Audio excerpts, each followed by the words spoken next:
వాతావరణం నెలకొని ఉంది. అంటే కొన్ని పండగలైతే కొన్ని మతాల వాళ్ళు, కొన్ని కులాల వాళ్ళు చేసుకుంటారు. ఇది అన్ని కులాల వాళ్ళు, అన్ని మతాలు చేసే పండగ. ఈ పండగ రోజు ఇక్కడ కలెక్టరేట్ వద్ద మా చెల్లెలు గౌరీ చరిత ఎమ్మెల్యే గారు, జడ్జి గారు, షేక్ మహబూబ్ బాషా గారు, మా బావ కేవి సుబ్బారెడ్డి గారు, వాళ్ళ భాషా డిఎస్పీ గారు, ఇంకా చాలామంది ఇక్కడికి వచ్చేసిన పాత్రికేయులు ఉత్సాహంతో, ఉద్రేకంతో ఉరుకులు వేస్తున్న చిన్నారులు అందరికీ నా నమస్సుమాంజలు. ఇలాంటి ఉత్సవాలు ముఖ్యంగా జరుపుకోవాలా, ఎందుకంటే ఇవి నేషనల్ ఇంటెగ్రిటీని తెలుపుతాయి.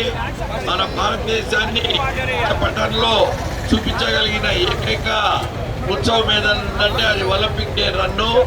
చిన్నారులు కూడా ఎన్నో రకాల భేదభావాలు మర్చిపోయి ముందుకు పోవాలంటే స్పోర్ట్స్ చాలా అవసరము. స్పోర్ట్స్ వల్ల అటెన్షన్ స్పాన్ పెరుగుతుంది, కాన్సన్ట్రేషన్ పెరుగుతుంది. ఇప్పుడే మన ఎమ్మెల్యే అమ్మగారు చెప్పినట్టు ఎక్కువ ఖర్చు లేకుండా బాడీ బిల్డింగ్ కావాలంటే స్పోర్ట్స్, అదే కాకుండా హెల్త్ కూడా చాలా ఇంపార్టెంట్. వాటర్ ఎక్కడంటే అక్కడ తాగకూడదు, ఎక్కడంటే అక్కడ జంక్ ఫుడ్, స్పైసీ ఫుడ్ తినడం వల్ల ఒబేసిటీ ప్రాబ్లం ఎక్కువైంది, ఉపకాయము.